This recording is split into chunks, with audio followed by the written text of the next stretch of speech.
கோவப்பட்டுக்கிட்டு எனக்கு அது இல்லையே இது இல்லாததன் மேல உன் நினைப்பை விடாதுன்னு சொல்றாரு சாலமோன் ஞானி. இல்லாததன் மேல உன் மனதை விடாத, அது மேல விடாத. இல்லாததை பத்தி நீ கவலைப்படாத. இருக்கிறதுக்காக தேவனுக்கு நன்றி சொல்லு. உங்களுக்கு நியமிக்கப்பட்ட ஓட்டம், உங்களுக்கு கர்த்தர் கொடுத்த வீடு த பெஸ்ட் வீட்டுக்காக நன்றி ஆண்டவரேன்னு சொல்லுங்க. உங்களுக்கு கர்த்தர் கொடுத்த சபை த பெஸ்ட் சர்ச் ஆண்டவரே நன்றி ஆண்டவரே. உங்களுக்கு கர்த்தர் கொடுத்த ஊழியக்காரர் அருமையான ஊழியக்காரர் ஆண்டவரே.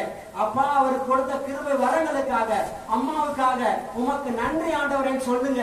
சொல்லி பாருங்களேன். இந்த வாரம் உங்களுக்கு ஒரு ஹோம்வொர்க், வீட்டுல போய் உங்க வீட்டுல இருக்க எதெல்லாம் பாக்குறீங்களோ இதுக்காக நீங்க தனியா பிரத்யேகமா பார்த்தாலும் உபவாசம் ஜெபிக்க வேணாம்.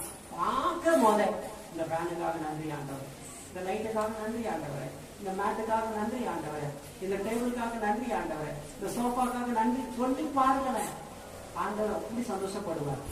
இல்லாததன் மேல உன் மனதை பறக்க விடுவானே அதெல்லாம் தூக்கி எழுதிடுங்க.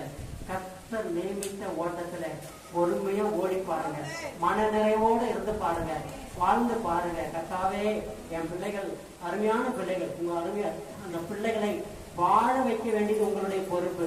பிள்ளைகளை சலிச்சுக்காதீங்க, பிள்ளைகளை ரொம்ப கோச்சிக்காதீங்க, அவங்களுக்காக ஜெபம் பண்ணுங்க. எப்படிப்பட்ட பிள்ளைகளா இருந்தாலும் கர்த்தர் மாத்திடுவாங்க.